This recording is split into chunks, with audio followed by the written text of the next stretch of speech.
la chose à faire pour sortir enfin de la dépendance affective.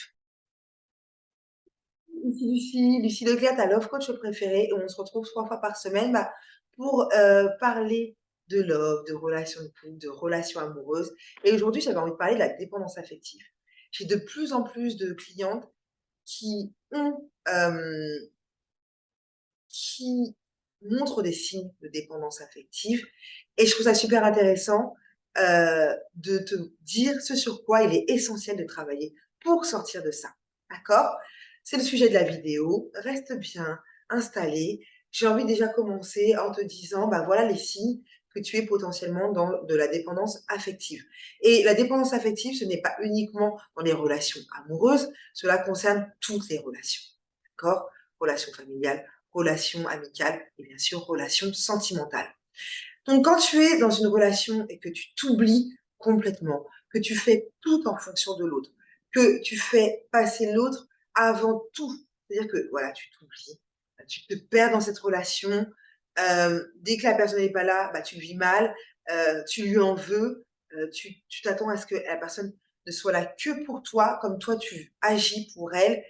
OK, ça vraiment, ce sont des signaux, d'accord?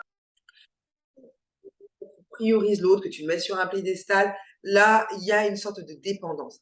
Et moi, en fait, j'ai réalisé que je pouvais fonctionner comme ça des fois, j'ai pu fonctionner comme ça avec, des coachs, les mettre sur un piédestal. Donc là, non, en fait, stop, on sort de ce cercle vicieux, on se reprend en main et surtout on se repriorise. Voilà. J'ai fait cette vidéo cette semaine où je te disais, hein, l'une des clés, c'est vraiment de se remettre au centre de sa vie et je te donnais quelle façon, te remettre au centre de ta vie. D'accord? Ce que je te propose de travailler justement pour sortir de cette dépendance, ça va être de travailler et d'avancer sur ta blessure émotionnelle, ta ou tes. On peut en avoir plusieurs. Il en existe 5 blessures émotionnelles. Les blessures, émotionnelles sont blessure du rejet, blessure d'abandon, blessure d'humiliation, blessure de trahison et blessure d'injustice. Et si tu es sujette à la dépendance affective, tu as sûrement la blessure de rejet et ou la blessure d'abandon. Voilà. Moi, typiquement, j'ai travaillé et je continue de travailler, en fait, hein, voilà, c'est pas parce qu'on a travaillé une fois sur quelque chose que, c'est terminé. Non, en fait, on ne fait que ça, hein, tout au long de notre vie. Il y a des moments où on n'a pas envie de travailler dessus et c'est OK. Mais si toi, tu sens que c'est le moment, eh ben, concentre-toi sur la blessure de rejet et la blessure d'abandon.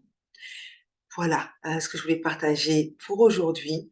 N'hésite pas à liker si tu as aimé cette vidéo, à la partager si tu sens que d'autres personnes, d'autres femmes pourraient être intéressées et à t'abonner si ce n'est pas déjà fait. Va dans ma barre de description, tu verras mes contenus gratuits, mes contenus, payants, mes packs de formation et surtout le sommet que j'organise du 10 au 14 octobre. Tu trouveras toutes les informations dans la barre de description. J'adorerais te compter parmi nous. Prends soin de toi et on se retrouve la semaine prochaine. Ciao!